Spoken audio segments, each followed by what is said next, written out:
All right, everybody, this is DJ Rowe, and we are coming on to Anna's Historical Podcast Radio.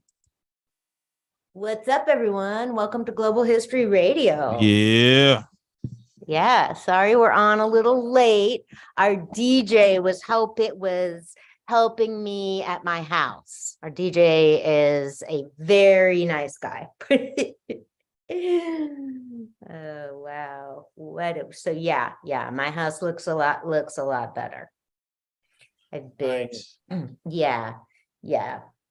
I have so much fun. I've been like sort of all at once. I've been decorating, and so I do a lot of shopping for art at the thrift stores and just come up with really weird stuff because my stuff it has to be one of a kind, I can't be putting up posters and stuff, too old for that, and I can't really be buying art because I don't have the money for it. But if you hit the thrift stores, you're going to find some fucking amazing stuff. So yeah, so to go along. So wait, you found that rack from the thrift store? Oh no, not the rack. I mean, the rack I got at the store. It's just all part of trying to like spip up the place, get it looking a little nicer. Gotcha. Yeah. Being able to like open my refrigerator door without stuff falling down. Yeah. So you really saved the day for some people over the weekend, didn't you? Well, yeah, they needed a DJ and some. I'm not gonna get too much into it, but right. they had to have a DJ at the last minute, so right. it just Yes. it just went crazy. And my bad, Anna. I missed your symposium. No, man, you were saving the day for some people. Yeah, it was really saving the day because they were planning on playing music from their phone, and I was like, I don't know how you guys are gonna do that. Yeah, be in the wedding, but it worked out good, and I think you saw some of the footage of it. So. I did. There was a lot of people dancing. Right, nice. Yeah. Well, I mean, man, you can like let the show at one point was going to start at 1 and I switched it to 12 and I let the person know and I let her know and I sent a schedule and all this stuff, but somehow the ASL interpreter he showed me his phone. He was looking at something from the past, so somehow it never got to him. So I was just freaking out at the beginning when there was no ASL interpreter, because that's kind of the whole big thing. Is one of my platforms is to have more events ASL interpreted. So they are the tech crew. I mean, people are just really going above and beyond, because they're editing it, and the interpreter is going to interpret and then they're going to put it in. Right. So yeah, but it was really cool. I mean, just some really thoughtful people there and some real knowledgeable people. And that's cool, because when you know that it's people that are knowledgeable about history and are interested to come hear what I'm doing and whatever arranged, that's really cool. And I was hoping to galvanize the sign language initiative. I'm not sure how much I did of that. I realized, kind of one of the things about, like I always say, the event is about the people is about the people who are there. It's not about trying to get tons of people to come. And I just explain, I'm like, look, if you do events, unless you're trying to make a profit or something, you need to just detach from that, because, like the fact is there are people have other stuff going on. It's nothing there were people that wanted to be there and couldn't. And so that's nothing personal. That's no reflection on what I'm doing. Right. And somebody who funds my events had been concerned about that, and she's like, I know you say you don't care about that. And I was like, well, let's just check back after the event, because the event speaks for itself. And tell them, Anna. Yeah. But it's community building. And so, I mean, and I realized, well, like that applies to me too. And so Teddy Dorsett of National Black Deaf Advocates came out for it. And so I got to meet him in person. And then him and Kirby, who talked about reparations, were able to connect. And that's cool because it's real generational and moving forward. So my hope was, with us making those connections, we could further the ASL, the sign language project more. I don't think and hopefully once we get the video up and circulating, that will get some more interest. It didn't seem like that many people were tuning in on the streaming platform on YouTube, and it's just, you have to stream stuff now, because there's part of me that just doesn't want to do it because you know, I looked over some of the stuff that's on there, and it just doesn't seem like it's coming through that clearly. And then we had the issue with the echo, and that just always fucking happens. And these guys, this tech crew was together. They started doing prep that Monday. We'd done a couple run throughs. They got to Vallejo before it opened. Hey, so you remember when a long time ago when I was telling you about that? Yeah. Always do it in advance and always get there a little bit before time. A lot before time. Yeah, and that's how you gotta do stuff. Like when I DJ, I do the same thing. I always get there 2 hours, 3 hours before. And you've been with me when I've had issues. Remember that one party I had issues? I did. But good thing is I got there early. You did. So I had time to go and get it fixed and come back. Yeah. You were way early that time. So yeah. Which was a good thing. It saved me. If I wasn't early, I would have been in trouble. You would have been in trouble.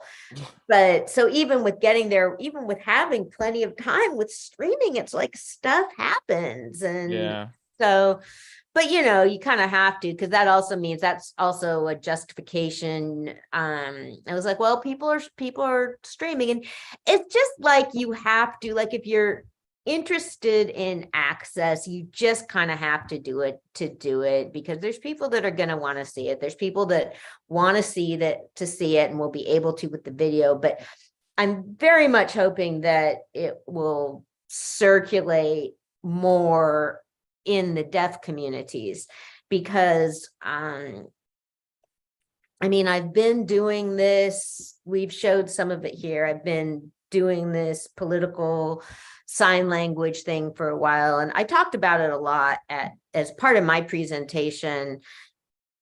I talked about how do you that if you're an ally to any movement, I said what is the most important thing and should be the most important thing is that it's not about you.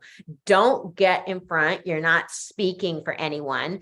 But so with me going and promoting sign language and trying to advocate for sign language, I mean, deaf people want it. Deaf people have made a formal request, but they're not down at City Hall asking for it because there's no sign language interpretation. So that's kind of hard for people to understand. And, you know, like, Teddy's down, you know, he's been down there at the city in Detroit where he's at, but,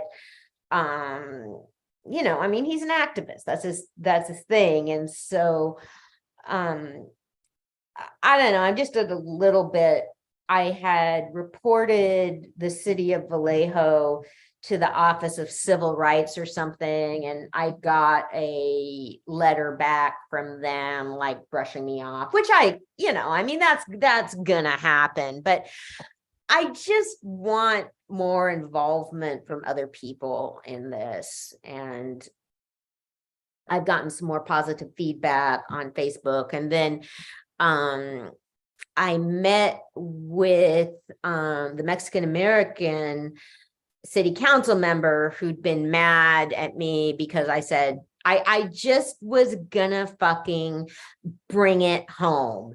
And because people were not getting it, and people were saying, I was telling, somebody was saying, oh no, but it's as important to have Spanish. I'm like, no, it is I was saying unrelated issue. I'm not saying it's not important. I don't say my issues are not more, I don't say my issues are more important than other people. They just happen to be what I'm working on, and you don't get to jump on what I'm doing. And it's exactly like it's like what happens with the reparations debate. People, it's like, this is reparations for African Americans. People, oh yeah, and like other people, and other people need, like, no, it's about one issue. And start your own fucking movement. So she'd been kind of mad at me, and so we met, and because I want to do a town hall in Mexican sign language. So we met to talk about doing that, because that was my point. I was like, hey, the point is sign language, and there's deaf Latinx people. And I wanted to try and do, because what the city does when they're talking about having like town halls, they'll be like, oh yeah, we want to have sign language. And they'll be like looking at me thinking that lets them off the hook. I'm like, no, it doesn't, because if you're just having a one-time event about some city issue and have a sign language interpreter, you're just wasting your money. Deaf people aren't going to come to that. You need to either, there's people that have requested this for city council meetings, so they'll come, or else they'll be listening online.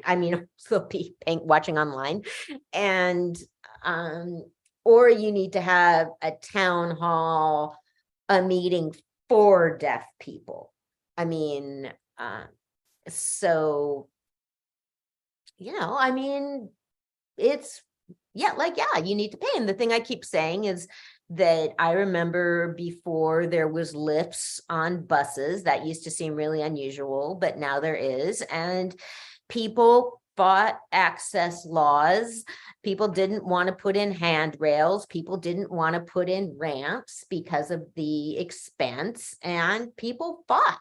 Disabled communities fought for that, and allies fought for that. So kind of what I learned from that movement is just to be more single-minded. Like, yeah, I know it costs money. That's not my problem. It's your problem.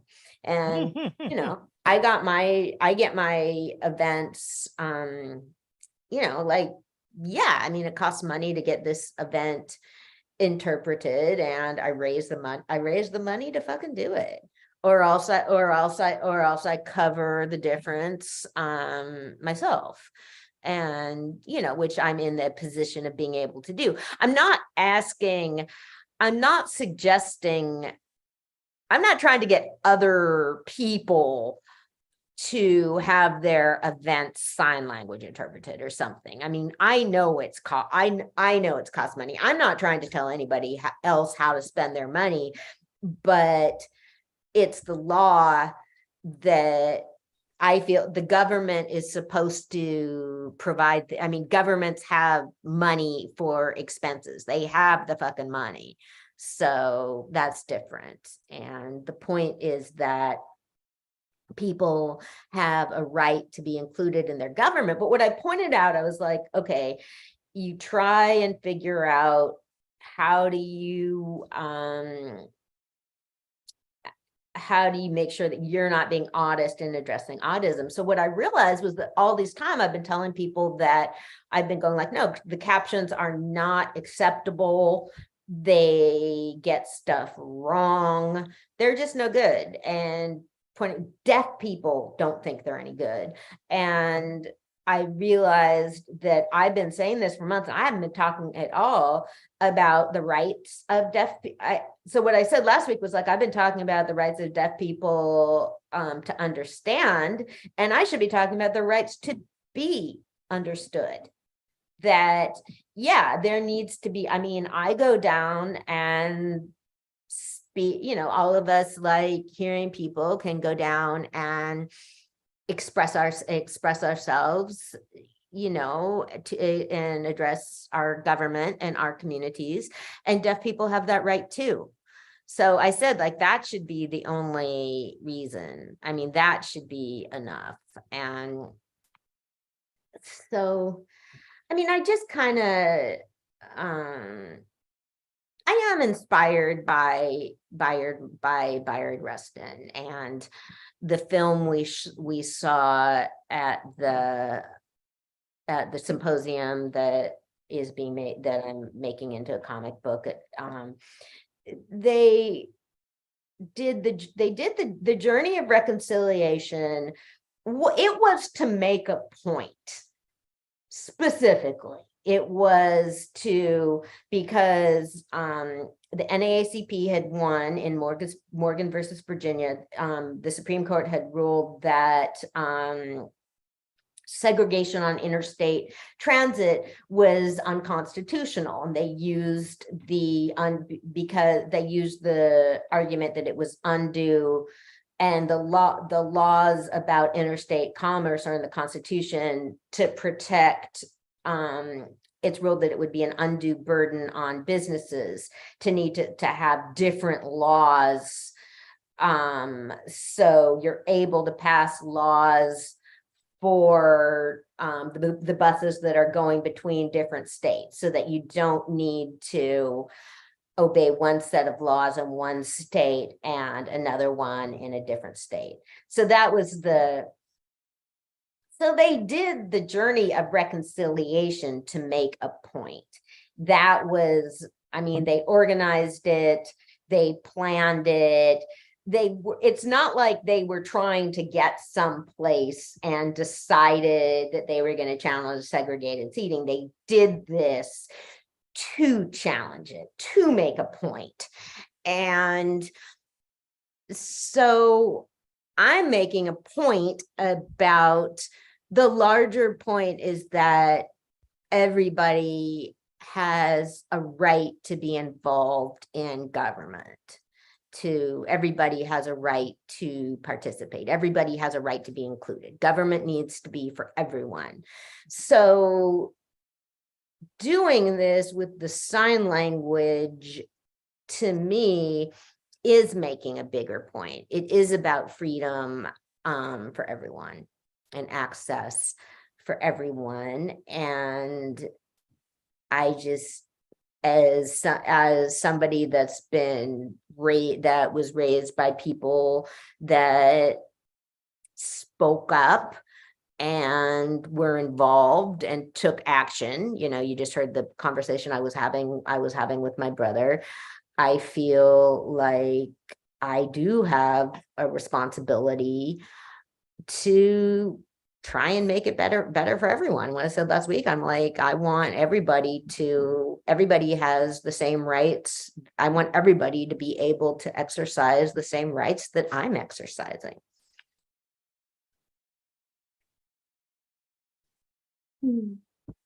But I need more people to get involved. And I had thought that word would get out more because of Teddy being there. I thought that word would get out more. It's just, again, it's hard for me to tell. One of the things that's been tricky in working with the deaf presenters is this has happened every time. I've totally fucking winged it plenty of times. Like when I initially met with Teddy, I hired an interpreter. And so that was our meeting with an interpreter. It was over Zoom. But since then, there was a meeting. I had a meeting with their tech team initially when we made this agreement. And because I said, like, okay, well, you guys, they were supposed to have an interpreter there because as like a business thing, since they were the business, but they didn't. So they're just like, okay. And this particular group of people does not like I was typing in the chat and they just didn't care. They were like, boys, they were just speaking, and I really didn't get a lot of it, but That's what they want. That's what they wanted to do. And so I really wind up winging it a lot of the time because I can't afford to have an interpreter for every meeting. So the ASL interpreter who was at the event this time, it was the third year he's worked with me, he's worked at the symposium, and so I've gotten to know him better because they are there to do a job, and so you don't want to assume that they want to get involved, because the fact is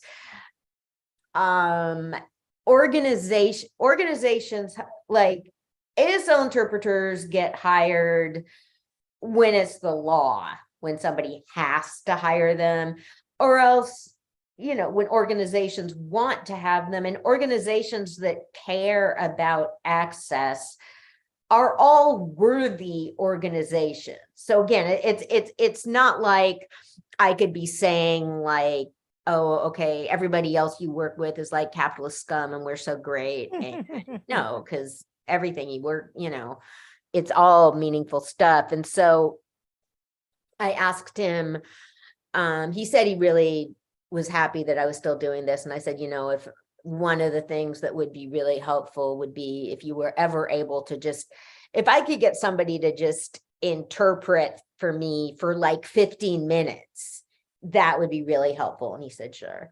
And so then they asked him he's going to interpret, he's going to like record himself interpreting to put on the video of it. And I sent him a message saying, it's my fault that it's on me that there was a mix up with the schedules. And so this is your time and I'll pay you if you want. So you just have to do that. So hopefully the word will get out more, because I need more people to be involved. I need more, like, there's lots of people that are interested. There's lots of people that are supportive. There's lots of people that think it's a good idea, but there needs to be more people involved. And so what I'm doing right now is trying to figure out, like, I just went into one of the Latinx clinics to ask if they have deaf people coming in, deaf Latinx people, because the logic is there are deaf people everywhere.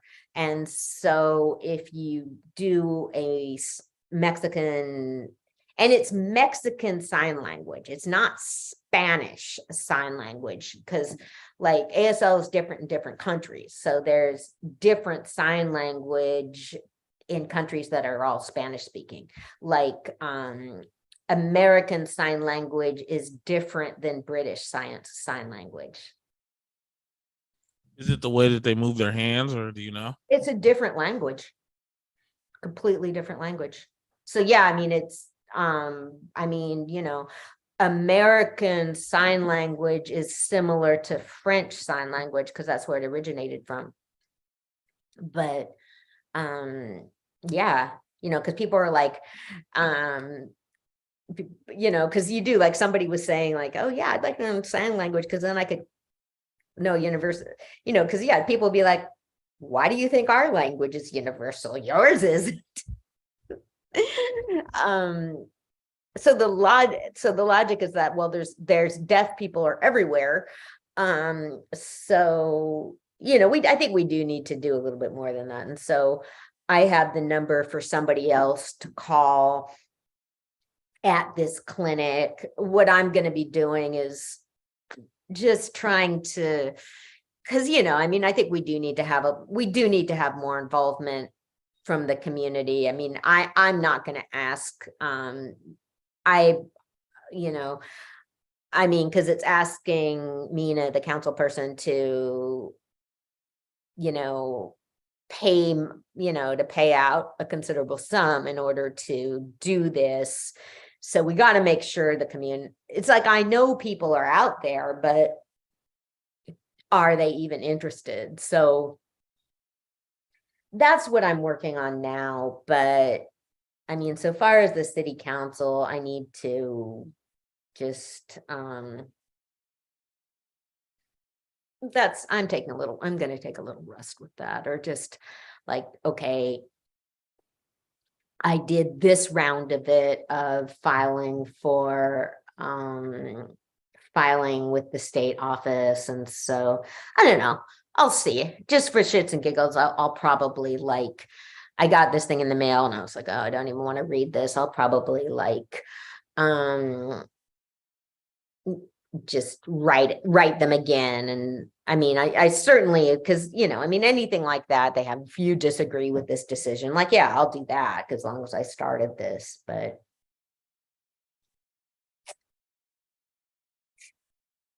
yeah. And then I talked about the the sign language civil rights, but then I did my presentation that at this point more people have seen it, where I started off saying, you know, I'm just getting sort of like more and more, like when I was in the paper, somebody asked me what I've learned through doing the symposium, and I was like, oh man, that's a real good question. But like, I mean, basically I'm just sort of more convinced that I'm right, and that the idea, so what I started off saying is that the idea that Bayard Rustin isn't well known is perpetuated by white people, and it's because we don't know about Black history. I used to think I didn't know about Bayard Rustin because he was gay. Like, no, I didn't know about him because I didn't know anything about Black history. And I'll have, you know, people will like try and like argue with me about it, because it's like, and I'm like, you've seen one fucking movie, and that's the version that they've been told. And that it's, so I talked about that, and I gave examples of, so I was going like, okay, I'm going to talk about how he was sold out by white progressives. So I gave some examples of that, just real. And then I talked about the Black people that stood by him. And there were quite a few. And then I even have like a quote from Rustin saying, like, you know, the Black community has always supported him. So what it turns into is white people making assertions about the LGBT experience in Black communities. And so like that is, and so to me, that's Black people's business. And it's not like Kirby Lynch talks about Rustin's significance to her as a Black woman. Like there are scholars and activists and individuals that are Black and gay and that will talk about Rustin's personal significance to them. So that part is important. I mean, I think is the difference between biographical significance and historical significance. And his story is not, that is part of his life, that is part of who he was. But so far as being discriminated against, it was white progressives. And I didn't make it up. It was simply, one of the things that gave me the idea for the symposium was my LGBT Black friends that would talk about racism from within their communities. I mean, from within the progressive communities. I just pay attention to people. So I gave examples of that, of people that sold him out, that really hurt him.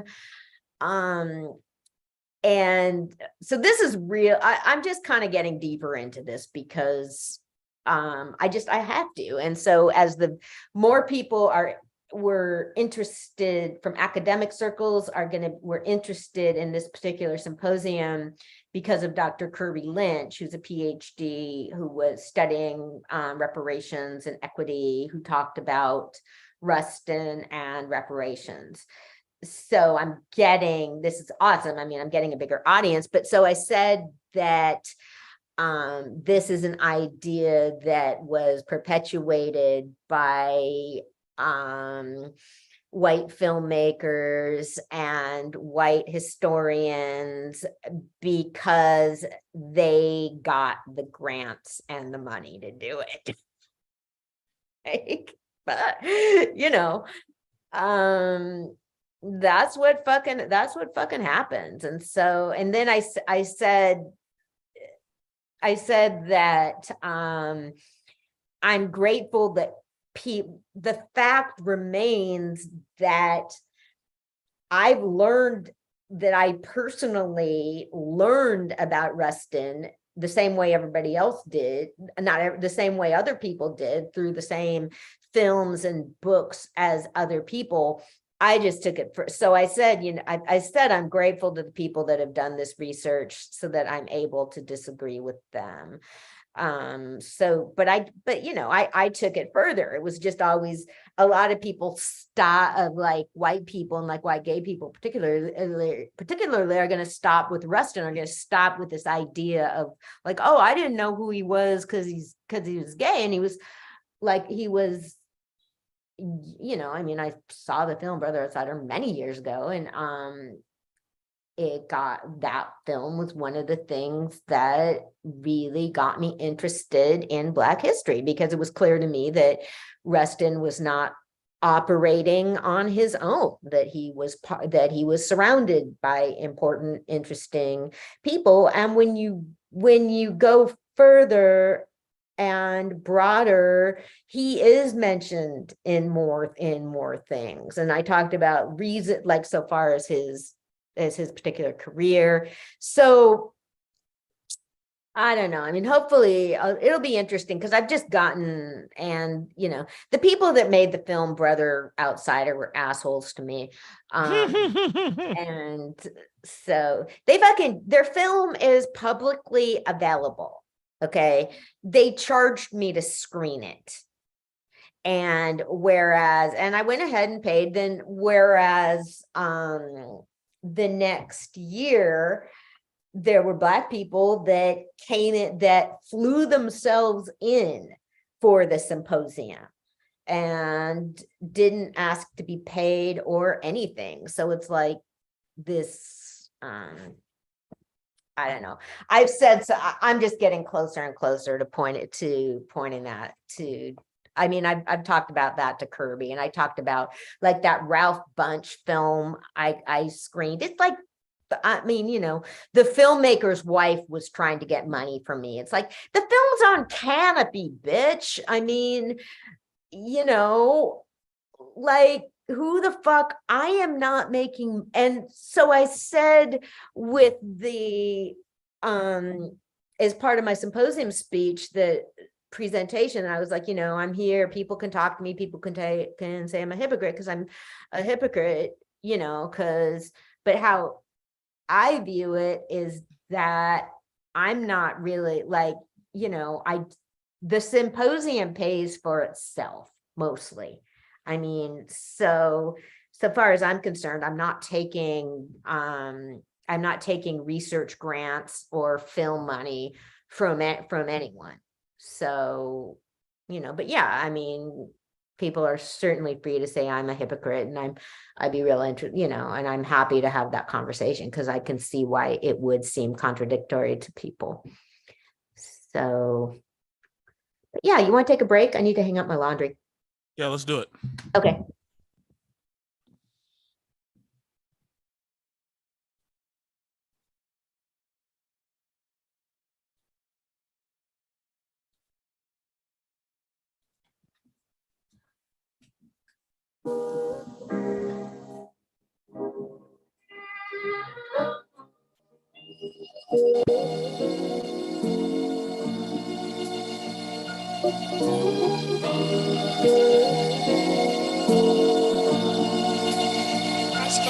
She got me feeling some feelings I ain't felt in a while. She got me thinking about marriage and her having my child. I buy her favorite with wine and give her all of my time. I thank the Lord for bringing her in my life. Yeah. We've been friends now for quite some time, and Lord knows more than friends is what I want in my mind. I told her how I feel, now our friendship's been jeopardized. She's blocking all my love, I give her space and some time. I fell in love with my friend, I don't apologize, no. Even though our friendship has been jeopardized, I give her space and give her time. Every day that passes by, it's hard to get her out my mind. She's truly one of a kind. Love and friendship's hard to find. I can find another love, but don't wanna put in the time. I don't mean to moan and whine, I'm just really feeling hurt. I've been in love before, but this time feels like the first. I've been hurt before, but this time feels like the worst. I'm dealing with this pain as I write it in this verse. Yeah, come on. Love is bliss and love is blind. Love is often sought after, love is hard to find. And even though I'm seeking love, I gotta keep in mind, I gotta love myself first, I need some space and time. I try to go about my day and keep her out my mind. Getting money, focused on my hustle and my grind. Sometimes after 1 a.m. she crosses through my mind. I think about our good times just to laugh, so not to cry.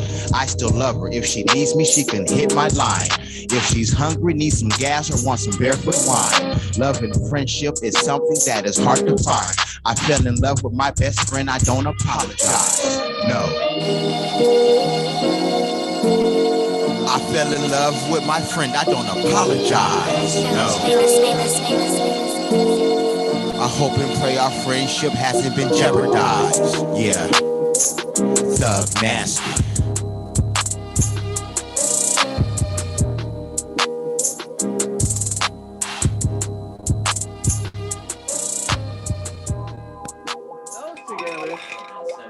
You get some products, Mendo Skunk Dope Funk. There you go. Hey. Yeah.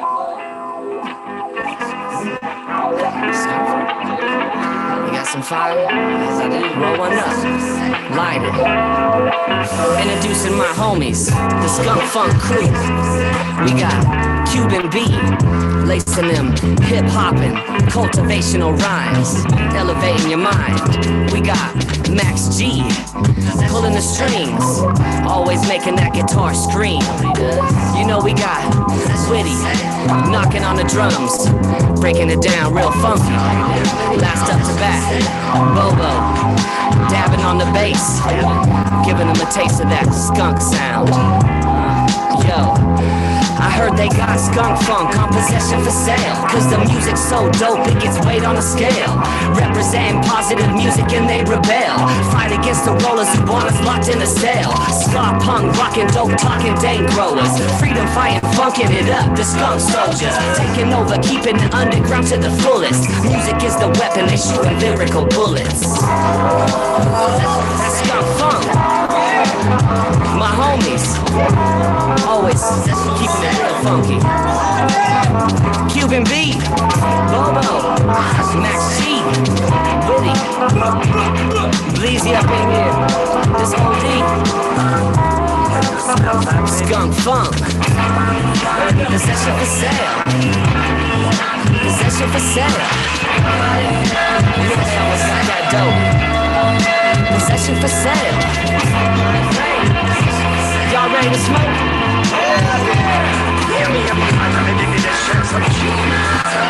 That's that skunk funk. Possession for sale.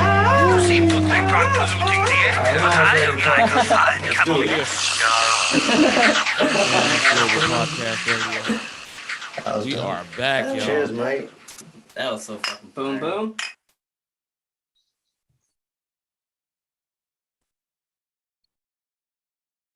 What's up, Anna?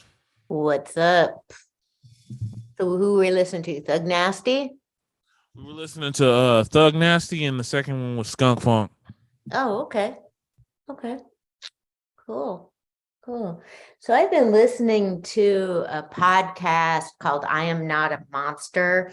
about Shamima Begum, who was the girl from the UK that was a teenager in 2015. She and two friends took off to join ISIS. There was like, I think Shamima was, two of the girls were 15 and one was 16. And so she's been in a refugee camp and the UK won't take her back.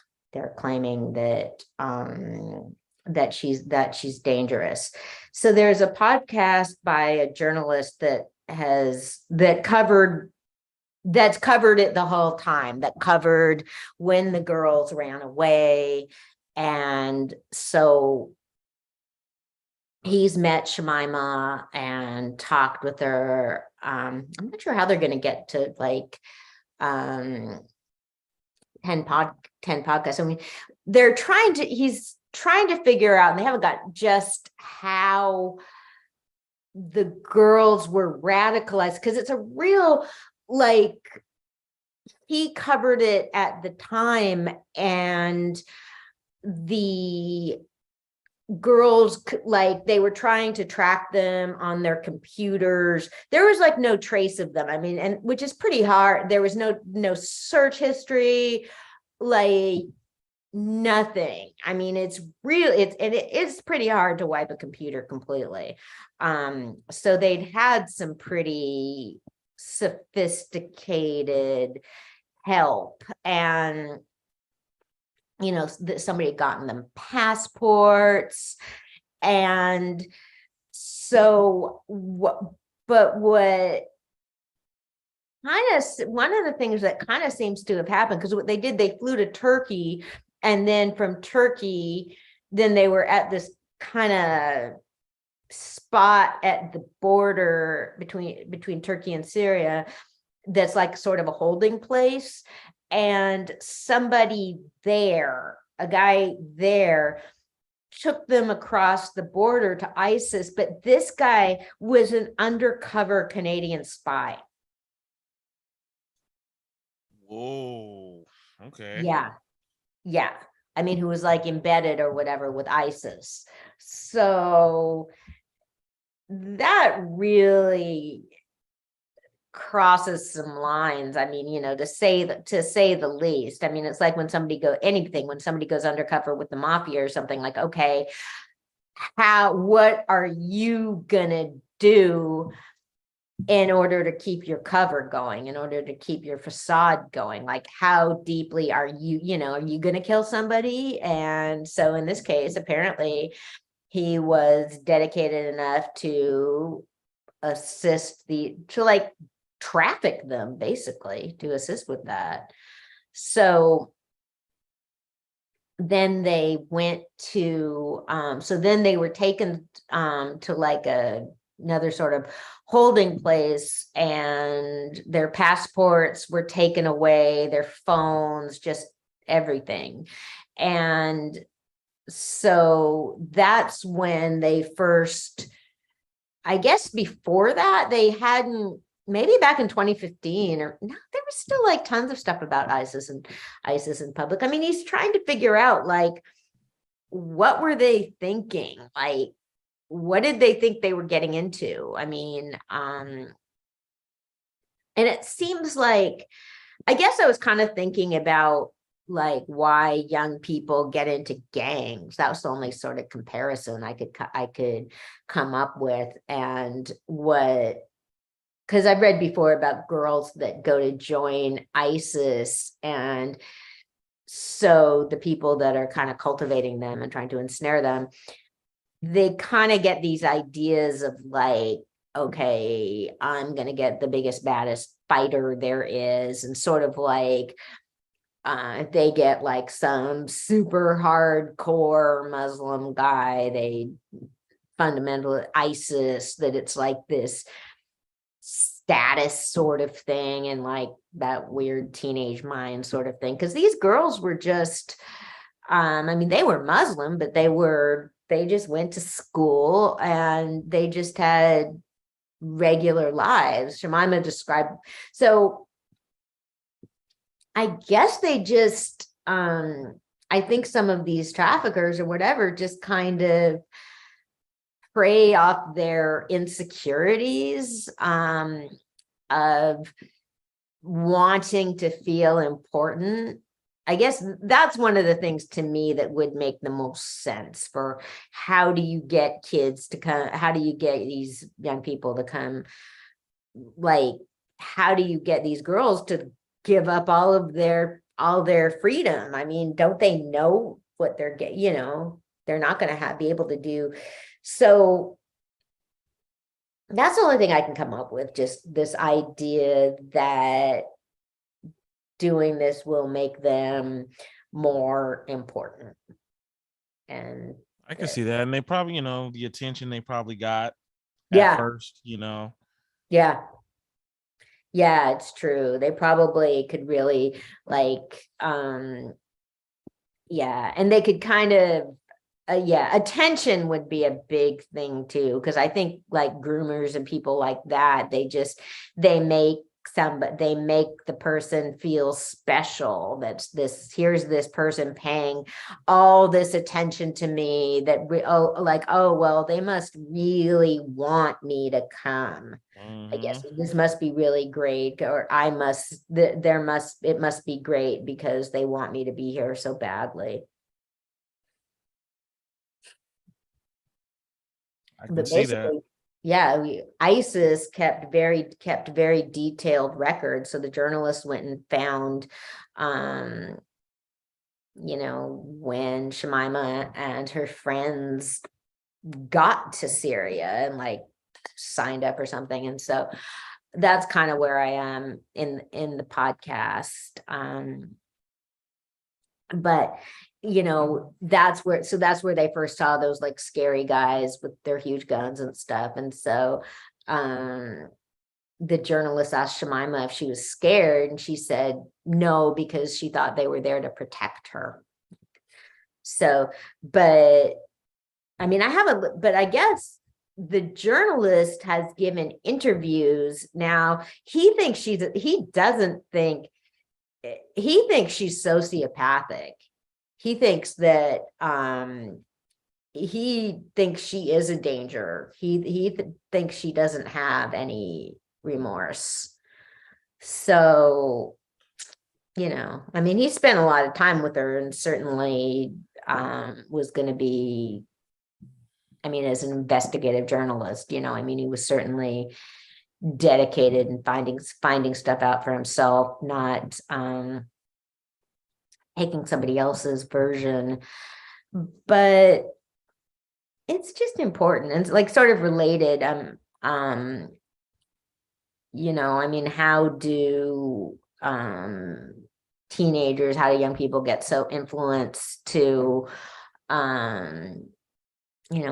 TikTok challenges of strangulation and stuff like that. My brother has 50 plaintiffs in a lawsuit against Snapchat. And he said they'll get he said he just got 4 calls in one day for people whose kids have died from fentanyl they got off of Snapchat. Wow, that's crazy. Yeah, it is. Because I guess now, everything now is cut with fentanyl.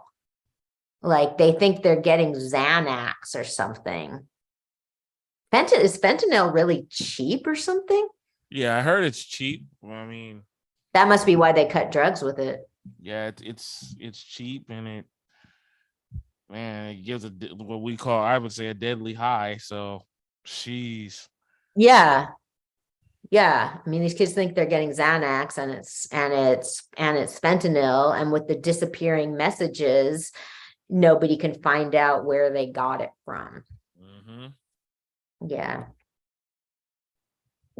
So it's things like that. I mean, it's mechanisms that don't have to be there. It's, one of the things, there's something or other that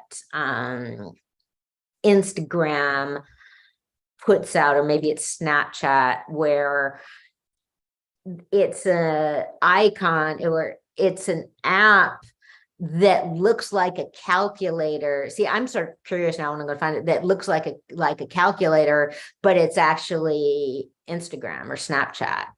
So if a parent looks at their kid's phone, they just think it's a calculator.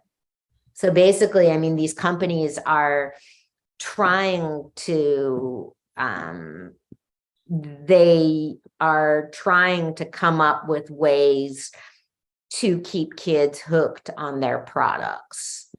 And, you know, that's, I mean, you know, nobody's saying like get rid of the products. It's just make them safer. I mean, it's like there's laws for how cars are supposed to be. I mean, there's standards, there's things you can do to make products more safe. So yeah, it's just really, really sad. There was a case here in Vallejo a couple weeks ago where an 11-year-old took her own life, and there were GoFundMe's up. And so then, I mean, people just go, even with like a normal death or whatever, even when like somebody old dies or whatever for like natural causes, people can go sort of crazy. And so when people are all traumatized, so there were like different GoFundMe's up, and I donated a couple bucks, and then somebody was like questioning what the money was being used for, and a relative of the kid came on and was saying like, oh, we're doing this. And so myself and a couple other people were just like, you do not need to explain anything. Like, you know, they were asking for like burial expenses, but I just put down, you know, there's lost wages, there's clothes, there's gas, there's so much stuff people are going to need. And like any of us, you know, if we're going to give to the family, we're going to give to the family. We don't, people don't, nobody has to give if they don't want to. But then there was some like fucking asshole had like some asshole attorney had like, they're known as ambulance chasers, had like posted on the post like, oh, this is just so terrible. I want to help get justice for your daughter, please call me. And I'm thinking like, you fucking prick, you're like here trying to make money off of this family and they haven't even buried her yet. And it's one of people, I think I've seen the schools be blamed so much. I just really hate seeing the schools blamed for bullying. Like, schools can't make kids behave. I mean, you know, and I'm willing to bet that like, okay, if you're like say your kid's being bullied, I bet there's parents that'll say something like, okay, well, wait in your classroom until they're all gone or something like that, and kids don't do it. So I think it's on all sides. Like, okay, kids don't do what their parents tell them to do. And no, they don't do what, like, it's not the fault of schools. I mean, nobody can really make anybody do anything. And so there needs to be better mental health care, and there needs to, like, you know, if tech companies need to be compelled not to circulate damaging algorithms. Like what happens is, like with the hanging videos, if a kid like looks at one, they'll be bombarded with suggestions of more. Right. That's what happens. And so, you know, and just that's just too overwhelming. They can't process it. So, yeah, you know, it's just so sad. And it's just, trauma like reverberates. So anyway, well, the jump from that is kind of, because so far, I think it's I just think there's similarities. I mean, when you're talking about young people doing destructive things, I just think it's good to kind of look at similarities and how to, I mean, adolescence is adolescence doesn't exist in all cultures, and it hasn't always existed either. I mean, it's just this weird thing. Like, it used to be people were children. You were a child, then you were an adult. Right. Like, you know, people got married younger. You know, people were sent, people worked, you know, not that, like, you know, I mean, yes, there was child labor. I mean, people weren't, that's partially why, I mean, I think the education system should be changed. I don't know, man. I mean, I think, like, in a way, I think that kids are capable of much more. I think they can do better. I think they can work hard. And so I think if you, like, say at like high school age, I mean, I think if you, I don't know, you need to have basic education, but, you know, maybe there should be like more options for careers, like starting when you're younger. Like, don't wait and don't look at it as like get out of high school and then get serious. I think it was like it should be more like get serious when you're 14. Because it just seems to, I don't think adolescence is really does anyone any good for the most part. You know, I mean, it's where kids get in trouble. It's where kids hurt themselves or hurt others. And if they had more constructive things to keep, like, okay, it's just like, say if there were an earlier track for employment, if kids had jobs, like real jobs at an earlier age, they'd be less likely to go do a bunch of crazy shit. I mean, like real jobs with what? I don't know about that one. Like, what actually do you mean by a real job? What would you consider a real job? Well, they have to get educated, but, you know, say the way, you know, like doing apprenticeships, you know, or else like caregiving, like being direct care providers, doing you know, manual labor, fucking coding. There's all sorts of shit they could be doing they could be doing so far as coding. Mm-hmm. I can see that.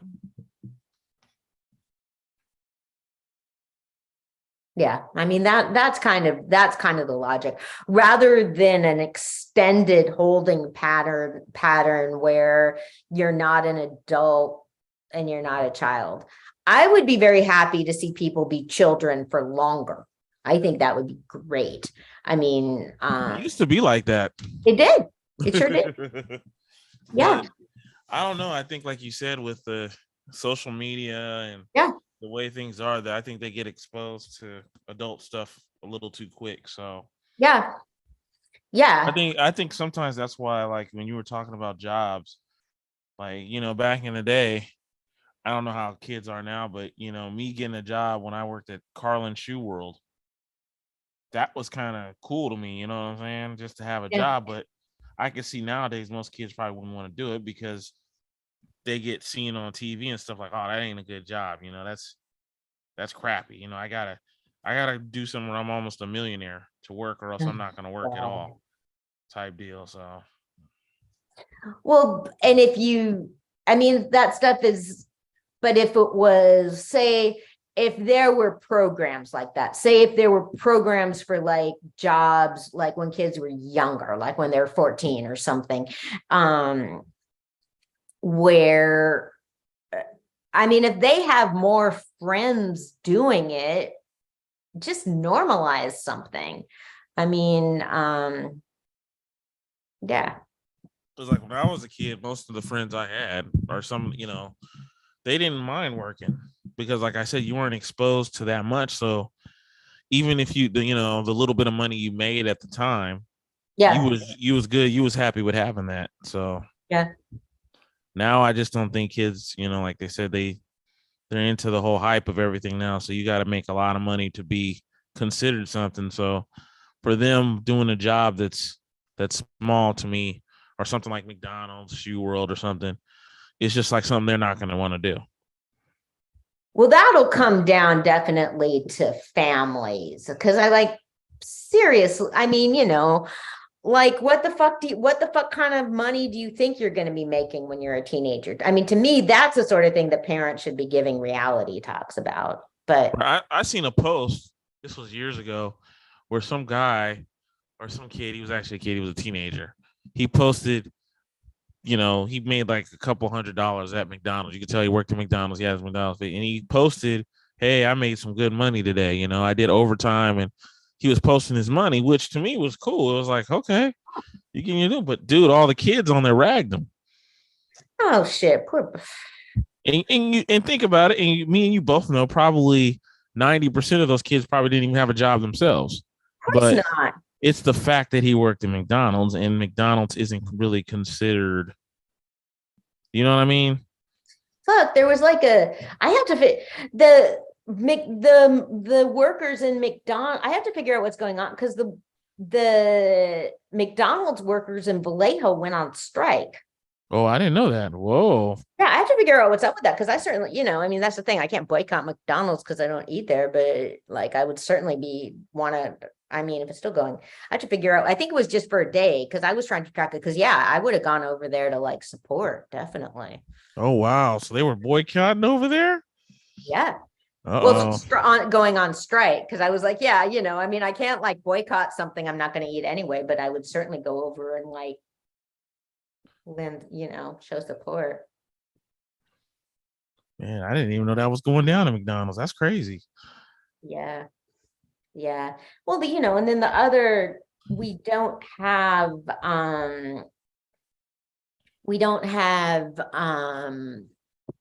if we had universal pre-K, I mean, we don't have, because yeah, I mean, on the other end of it, yeah, kids should be able to be kids for longer. Oh man, I really hate seeing like 3 and 4-year-olds, like 2-year-olds, man. It's like they're just, anywhere you go, man, they're like sitting in the cart at the grocery store on their phone, on their little toys or whatever. I just hate that. There is nothing good developmentally about it. I mean, they're not getting imagination.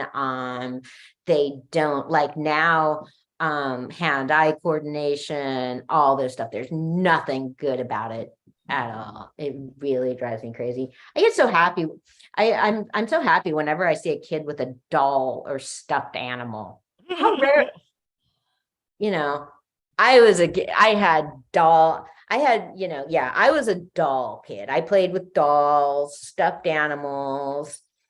Yeah. I had a hospital for my dolls, and like, do kids even play with dolls? I don't think so, man. It's social media now. Totally fucking sucks. Yeah, that's their thing now, social media. Yeah. I don't know. Hopefully, I just hope that there'll be like at some point some sort of backlash to it, but I don't know, because like with the kids, my brothers, now, I mean, with the kids who's my brothers represent, the families my brothers represent, I mean, their parents are real young. Their parents are millennials. I mean, you know, a lot of the time, like by now, I mean, parents of teenagers now are millennials, a lot of them. And so they grew up with social media too. Like my generation was about the last one with no social media. And so we're going to have a little, some of us are going to be like, have somewhat more guarded about it when it comes to children. But when people grew up with it themselves, it was just normal to them. Mm-hmm.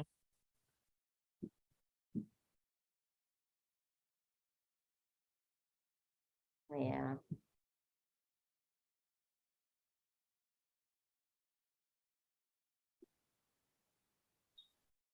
Crazy, man. Crazy. Totally fucking crazy.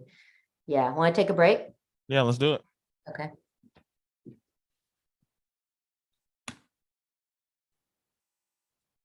Let's go.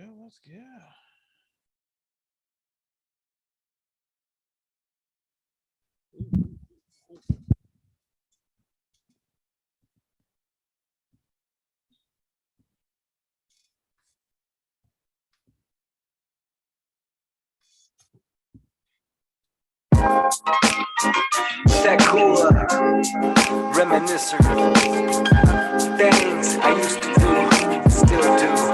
I don't miss them, 'cause I'm still tapped into the same dumb shit. Can't really get out. What the fuck am I doing? What the fuck am I really talking about? Where? I remember being fresh in the face, a couple classes cut in school so I could smoke me an eighth and hit the stairway and duck out with my friends and my folks so we can go and see what's up, who gets dumped on the smoke, who gets smarter, who can rap and who can pull up and shit, who can get us a bit of beer because I needs me a sip. Let's take a trip down to the liquor store, it's time to go ship. I got a couple freaks, they geeky but they all on the tip. For real.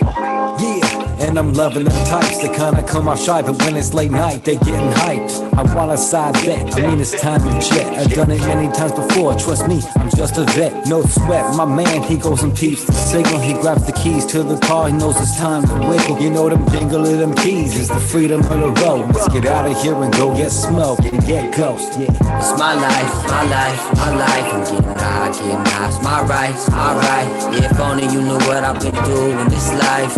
I'm reminiscing today. It's my life, my life, my life. I'm getting high, it's my right, alright. Yeah, if only you knew what I've been through in this life.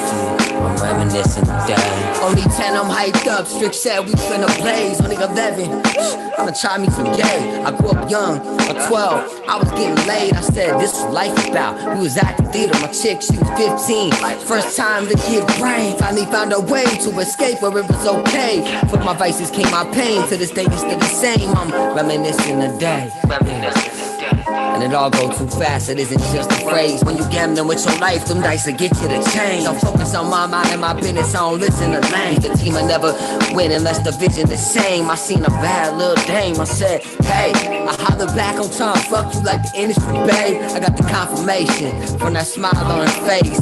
Deja vu, I'm reminiscing them days. Mr. Juice, it's my life, my life, my life. I'm getting high, it's my right, alright. Yeah, if only you knew what I've been through in this life. I'm reminiscing today.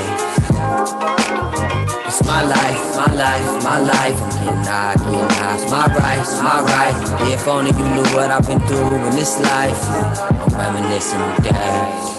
Yeah, and we clean moving off. All Rex and Mr. Juice done hit you with the sauce to get you lifted.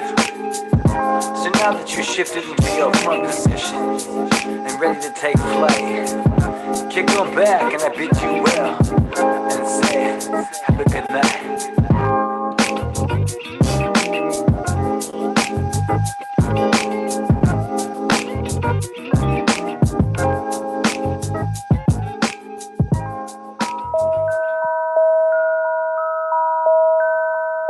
They say sky's the limit. I feel like I'm on the moon with this one right here. Ha ha, yeah. On the wave, ride like a surfboard. Bad chick on my side, something you can't afford. She looking like a bag of money walking out the bank. You know the hustle no limit, like we rep the tank. We grind hard, ball, hustle. We getting money, man, you can't take nothing from us. We grind hard, ball, hustle. We getting money, man, you can't take nothing from us. Keep my pockets on full like an ATM. I'm the nigga they love to hate but wanna be him. I understand why they mad, I probably hate me too. I'm up one, you niggas broke, so I don't fuck with you. We ain't got nothing in common, so ain't no need to talk. I'm on the paper chase, trying to fill up the vault. Look, I got kids to feed, so ain't no time to stall. I'm in the field running plays like I'm Randy Moss, or maybe Marshall Faulk. Either way, I'm in my zone, and anywhere I go, you know I hold my own. A young king, nigga, I'm sitting on the throne. Keep all that hating shit, that's something I don't condone. On the wave, riding like a surfboard. Bad chick on my side, something you can't afford. She looking like a bag of money walking out the bank. You know the hustle no limit, like we rep the tank. We grind hard, ball, hustle. We getting money, man, you can't take nothing from us. We grind hard, ball, hustle. We getting money, man, you can't take nothing from us. Real nigga, solid like a brick wall. They said I wasn't gonna be shit, look at me now, dawg. Still independent, making moves like the majors, man. I stayed down and prayed up, I had a major plan. I took a couple losses, but had to bounce back. That's how it be sometimes when you fuck up the sack. Like a train that got derailed, I was off track. But the hustle in me wouldn't let me accept that. So I got back on my feet, 100 miles and running. They didn't believe in me, now they feel I owe them something. You niggas stop the frontin', you know I came from nothing. Got it out the mud, yeah, I was really hustling. On the wave, riding like a surfboard. Bad chick on my side, something you can't afford. She looking like a bag of money walking out the bank. You know the hustle no limit, like we rep the tank. We grind hard, ball, hustle. We getting money, man, you can't take nothing from us. We grind hard, ball, hustle. We getting money, man, you can't take nothing from us. Yeah. And it's Global Podcast Radio. This your boy DJ Rowe. And we are back.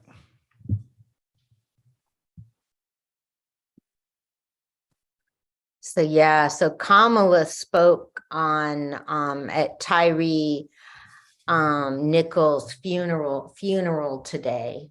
So yeah, I want to hear that. So yeah. If someone wants to see that, where can they see that at? What channel? Or what's it on? You can just YouTube it? Yeah. I don't have TV. I get everything on YouTube. But I'm gonna re-sign. Oh, I got a list for you, man. The 1619 Project is on Hulu now, so I might resubscribe. But man, I'm not even putting that on your list, Ro, because your list is so Oh, and a lot on the movies, man. You do. On the movies and the shows. Woo. You do. But but especially, I mean, like summer, but no, guys, I mean, it's Summer of Soul stuff I know you'd really like. Yeah, I'm not Summer of Soul looks good. I gotta watch that. I gotta just be in that frame of mind to sit there and just be able to just kind of chill and watch it. That's what you got to do. Yeah. I just recommend stuff like that, man. I don't ever recommend like educational stuff or anything to anyone. It's like, it's not my business. Yeah, but that looks good. And I might like sign up to Netflix too, because I'm kind of interested in the documentary. There's a documentary about Pamela Anderson that she made herself.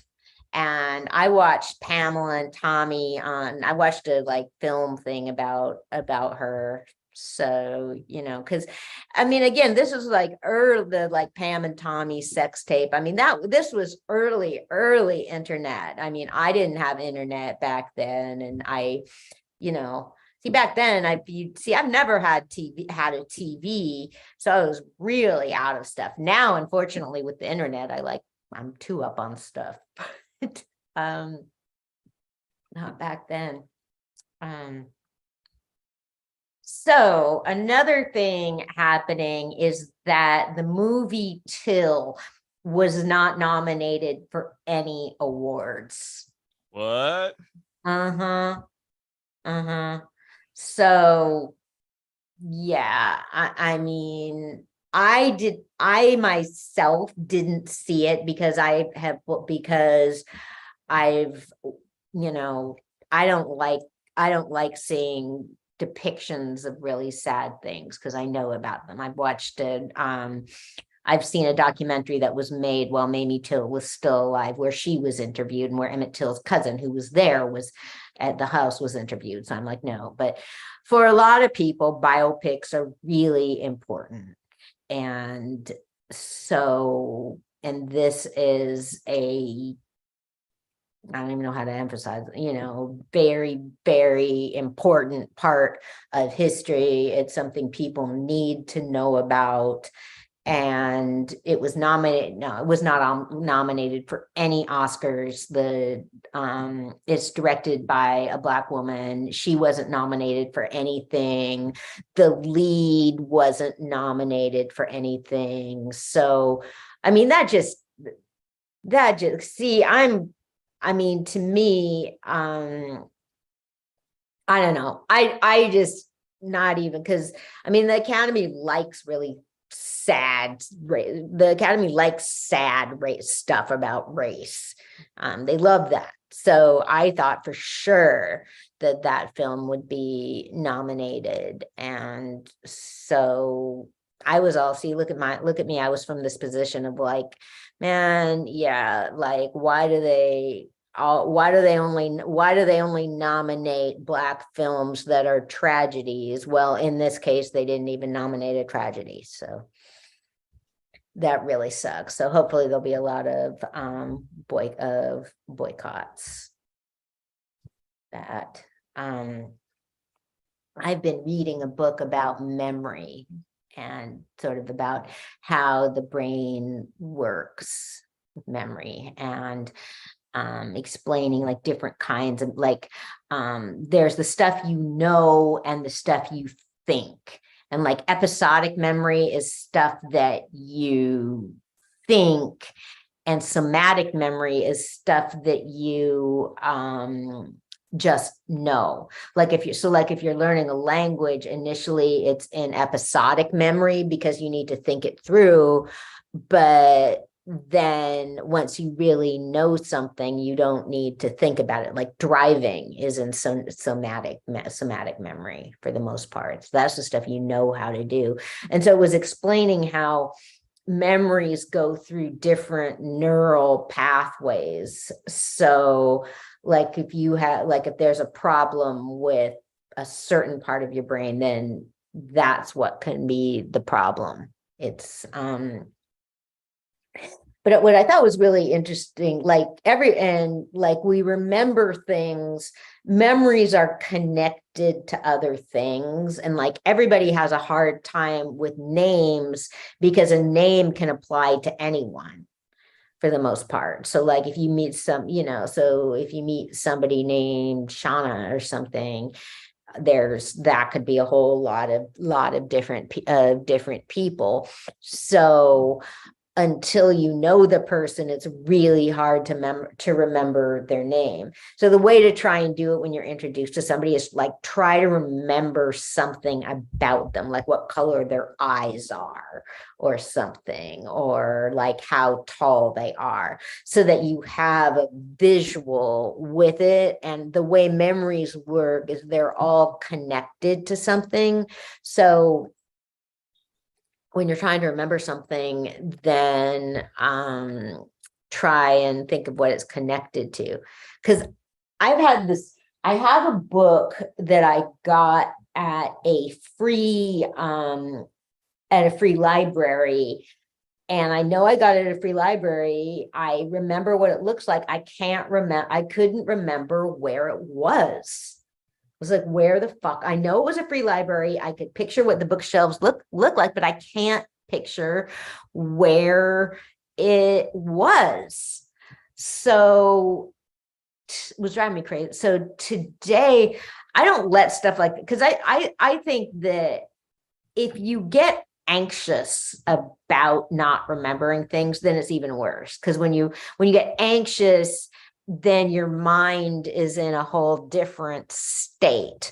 So today I remembered it because I think it's because I was talking with somebody. I'd been having coffee with somebody, and it was a place I never go to with somebody I don't see that much. And so then I mentioned it to somebody today, and then I was like, oh, okay. And the free library was at this place that I don't go to often with this person I don't see often. So that's how I remembered it. But the big thing I'm trying to do with my memory is that I think the reason I don't remember stuff is because I'm just not paying attention in the first place. I don't think I forget stuff so much as I just don't even pay attention. So that's what I'm trying to get better at, I guess. Or like even when I try, like when I'll try and think like, wait, what did I do yesterday? Or what did I do earlier today? I don't necessarily remember because I just wasn't even that tuned in to whatever I was doing. So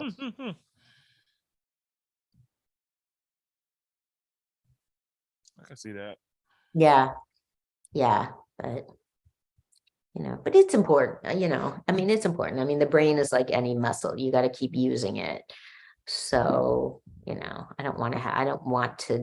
really don't want to get dementia. I mean, I think if I found out I was getting dementia, I would try and like do like assisted suicide or something. The problem is you need to do it while you're still capable of making the choice, because once you don't, then it's too late.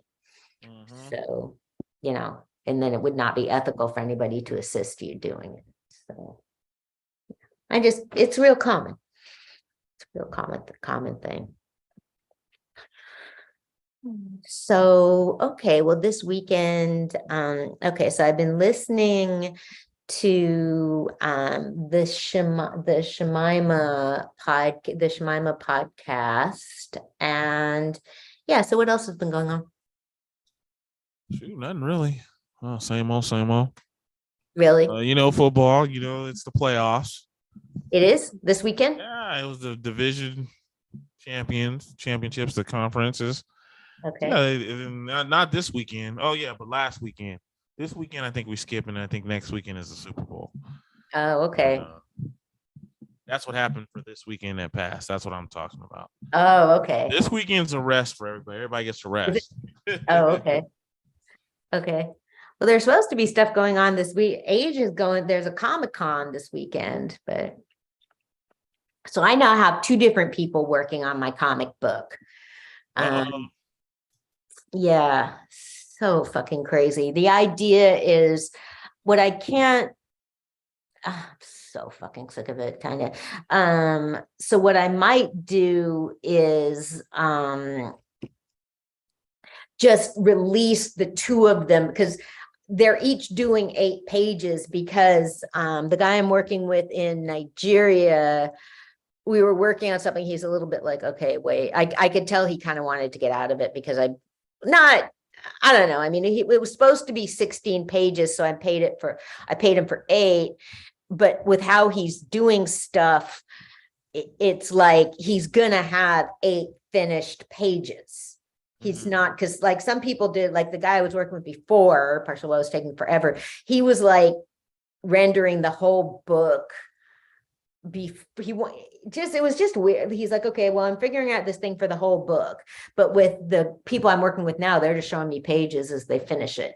So, I could tell the Nigerian guy was a little bit like, wait, what the fuck's and so I was like, okay, well, you do up to these panels. And then, so I gave the other panels to Alan, who's Age's friend that he connected me with. And so the problem is that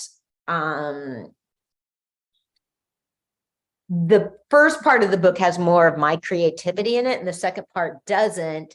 So if you look at it as a whole, it's sort of like proportionately, it has a lot of my creativity, but if you just split up the 8 pages, it doesn't so much. So I'm going to figure out how to do that, but I don't know. least it's hopefully finally getting there. But God, what the fuck? They're like totally running up there. I can't figure out what they're doing. But so okay, I think I'm about ready. I think I'm about talked out. All right, y'all. Well, you got anything going on this weekend or? No, I don't. Nothing special, me either. Mm. So I think this will be a restful weekend for both of us, hopefully. Hopefully. Yeah. If you don't get called to rescue, if you don't get called to be like to do a rescue DJ thing. Oh gosh, I don't know if I do it this time. Yeah. I don't know. I'm tired. I'm good. Yeah. Well, thanks for putting that rack up for me. I appreciate it. Oh yeah, no problem. That was easy. Okay. It's never as easy as you think it's going to be, though. Yeah, not really, but yeah, it's not super hard. Yeah. Okay. Well, I'll talk to you later then. All right. Okay, Good night, bye. y'all.